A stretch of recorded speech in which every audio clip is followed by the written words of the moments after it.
Hello, my name is Chris Doud. I'm a field agronomist for Pioneer in Southwest Iowa, and I'm here today to talk to you a little bit about how we can maximize our return on investment of foliar fungicides in corn.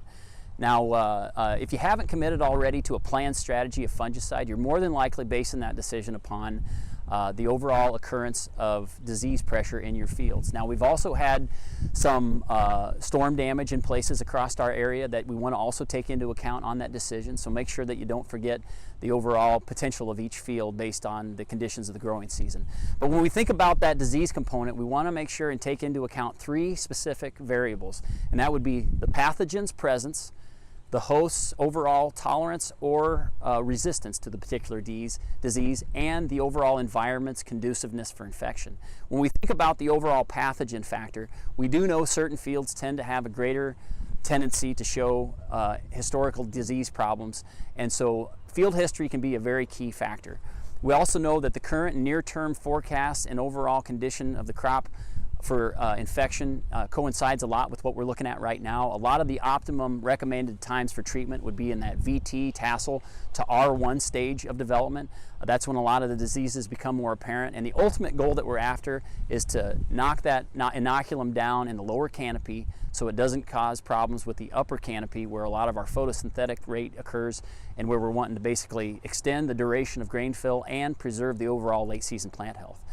The second component would be the host, or the corn plant, and its overall tolerance. We know there's a big difference in varieties based on the particular disease of interest, and at Pioneer we do a lot of research on farm and our growing point agronomy plots to understand the hybrid by disease component with the use of fungicides, and so if we have the ability to reference data locally, that's an extremely valuable resource through your Pioneer sales agent. And we also want to mention that both the extension of maturity oftentimes gives a greater responsiveness, and any fields that have been plated later than normal will tend to have a greater incidence of disease. Third, we want to talk about the environment, and that relates a lot to in Southwest Iowa we have a lot of rotated high residue fields of no-till along with some corn-on-corn environments, and those would be probably the two particular ones that we think of that have the greatest responsiveness. And then we also know that river bottoms and just forecasts that are conducive for wetness and disease prevalence with humidity and such can oftentimes correlate to a greater degree of incidence. So we want to make sure and do all we can to preserve our investment in our seed and our crop each year.